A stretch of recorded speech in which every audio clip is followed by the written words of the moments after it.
Bonjour à toi. Eh bien, cette semaine, l'idée est de planter, de préparer le potager de l'automne. Et cela tombe bien car je n'en avais pas parlé avant. Mais en fait, je me suis fait une déchirure musculaire. Alors, ce n'est pas dû aux travaux sur le chalet, hein, c'était une autre activité qui est un peu plus physique encore, où j'ai dû porter très lourd et où je me suis, je me suis déchiré au niveau du pectoral droit. Donc, je peux heureusement encore travailler avec mon bras gauche. Et donc finalement, ça tombe bien, ce temps de pause obligé, parce que il faut laisser reposer le muscle. Ça me permet de préparer en douceur avec un bras le potager d'automne et d'hiver peut-être, en espérant que tout ça va bien pousser. Donc voilà, je te montre un peu tout ce qui va suivre et tout ce que je fais durant cette semaine jusqu'à aujourd'hui, ce dimanche. Donc là, tu as un espace où j'ai quelques poireaux, mais très peu. Et puis ici, donc où j'avais déjà des haricots, mais qui avaient très très peu donné, hein. Et donc là, je tente l'expérience de mettre des haricots de nouveau à cet endroit-là, en espérant qu'ils vont donner, voilà, d'ici à septembre, octobre, novembre, qui vont très très bien pousser. Et alors ce que j'ai fait, donc là je vais préparer le terrain, hein, et ce que j'ai fait, c'est que je les ai mis pour aider à l'activation de la pousse. Je te montre, toi, je les ai mis dans un verre, j'ai mis plein de grains dans un verre, et j'ai mis de l'eau. Et en fait, ils ont gonflé déjà, tu vois. Et je pense que cela, c'est un peu dans l'idée, si tu veux, de faire des graines germées, hein. Et je pense qu'ainsi, cela va permettre de tout simplement euh, pouvoir vraiment accélérer, si tu veux, la mise en route de la graine et que le plant pousse plus vite. Donc ce serait une expérience à suivre et voir comment ça marche, ou si ça marche bien ou si ça marche pas. Donc là, maintenant, je vais déjà préparer le terrain qui est là, parce qu'il faut que je refasse un petit peu les sillons, et ce sera bon.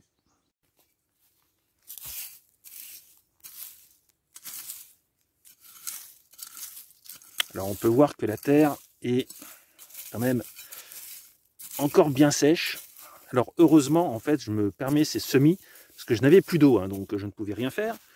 Mais là, je me permets d'essayer ces semis parce que il a plu. Donc malgré tout, en théorie, la terre s'est un peu remouillée. En théorie, parce que là, quand je suis en train de la toucher, je me dis que ça n'a pas été très très profond tout ça. Donc là, j'enlève en même temps, tu vois, j'ai du plantain qui pousse là.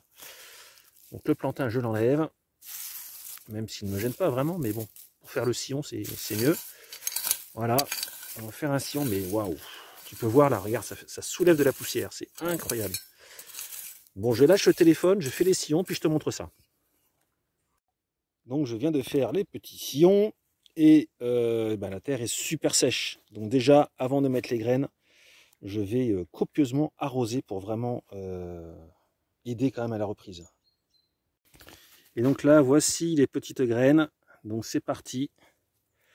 Je vais les poser assez proches les unes des autres, hein. Je ne fais pas une mesure spécifique. Clairement, le but, je crois toujours plus dans le fait d'en mettre trop que de ne pas en mettre assez. Donc voilà, là c'est parti. Petite graine de haricot. Au pire, si j'en avais vraiment beaucoup trop, eh bien je pourrais tout simplement les éclaircir, comme on dit, après. Donc voilà les petites graines qui sont mises en fond. Et là maintenant je vais recouvrir d'un peu de terre. Tu vois là, il y en a encore là. Donc c'est assez dense, hein, mais je préfère ça. Et après je vais en mettre encore ailleurs, hein. Ah, tu vois, nous sommes le soir. Alors le soleil descend. Et là on est dans la zone un peu sauvage, qui ne ressemble plus à rien, où il y avait des fèves, où il y a du chou perpétuel. Ça, je n'en ai jamais trop parlé. Là, le chou perpétuel, il est là. Il n'est pas en très très bonne santé, mais il est en train de reprendre, hein, du poil de la bête, donc c'est cool. Donc là, tout ça, je vais un peu éclaircir la zone pour également planter des haricots. Alors voilà la zone déblayée. Et alors, grande surprise, là, tu peux voir ici, là, j'ai un acacia qui pousse. Alors, je ne sais pas, hein, une graine qui a dû s'envoler, qui est atterri ici. Acacia qui pousse au milieu de la bande de culture. Là, tu vois, entre le chou et les autres plantes. Donc, je vais le laisser. Et moi, tout ce qui pousse spontanément, je le laisse, hein.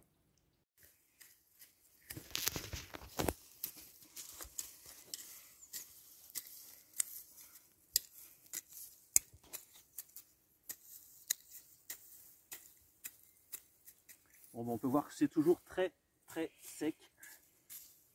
C'est impressionnant.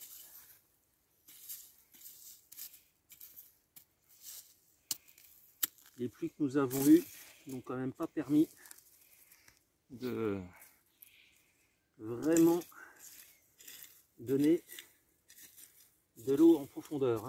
Là, même sans être en profondeur, c'est pas complètement sec.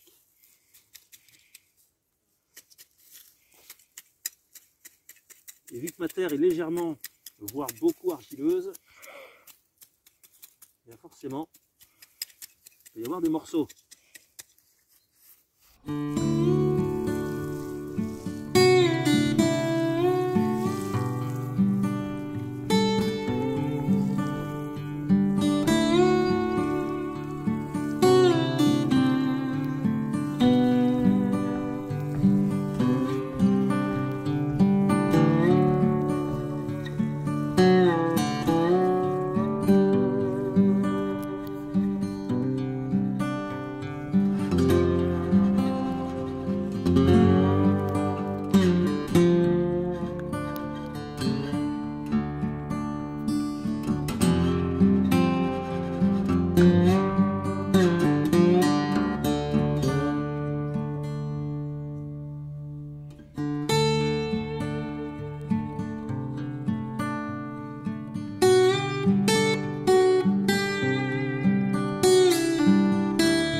Et voici une autre planche de culture. Alors j'avoue que ça ne saute pas aux yeux.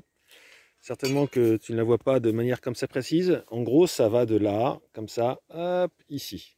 Donc là, tu vas voir, je vais voilà, enlever, désherber.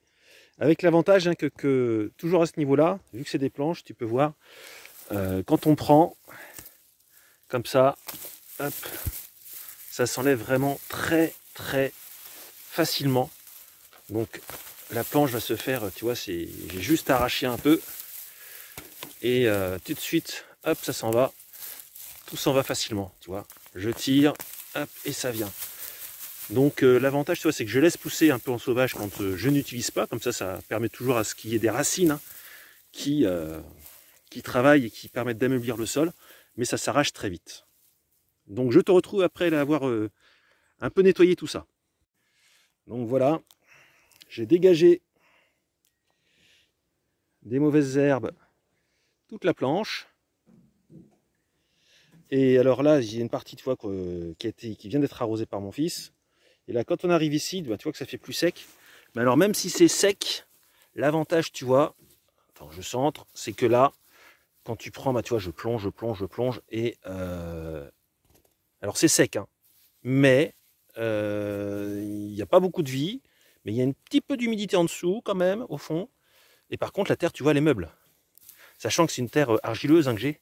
Donc j'en suis vraiment content parce que tout le couvert que j'avais fait, plus les plantes que j'ai laissé pousser, ont vraiment permis de commencer à faire que la terre soit moins dure.